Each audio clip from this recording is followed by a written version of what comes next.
One day, a man grew tired of Satan's judgments and was enticed to reject the world he was originally given in order to be favored by Satan. So, being afraid of God no longer, he fractured his old world in order to put it back together in a way that Satan would approve of. However, the now fractured parts of himself are still attached to the old world from God, except Visa's Starfrost, who carries the satanic vision of the new world Arimatra. This man then changes himself into a guide for Visas to tell him how to accomplish his dream, and begins to try to assimilate the other parts of himself to the idea of Arimatra, beginning with the part of himself that is crying out to God. This part of himself finally concedes after Visas befriends the demons, disguised as sirens, that were tormenting him. In retaliation, the part of himself that has wrath towards Satan tries to stop Visas and destroy the guide.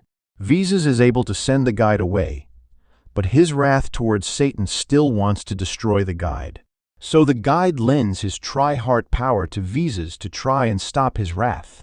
This fails, and Visas gets captured while his wrath begins to take over and tries to assimilate Visas.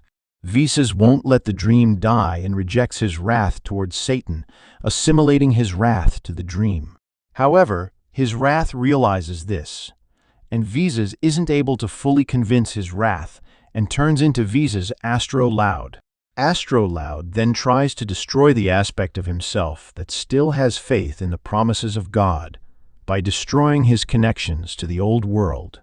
His faith kicks him out, but now Visas knows how to assimilate this faith to Arimatra. Visas then returns to the guide and tells of his plan, and the guide waits for him to become faithful in the promises of Arimatra. When Visas finally is, the guide seeks him out in his full form in order for Visas to assimilate him into Arimatra, and they battle. After Visas assimilates him, he is thrusted into a world that is favored by Satan without complaints.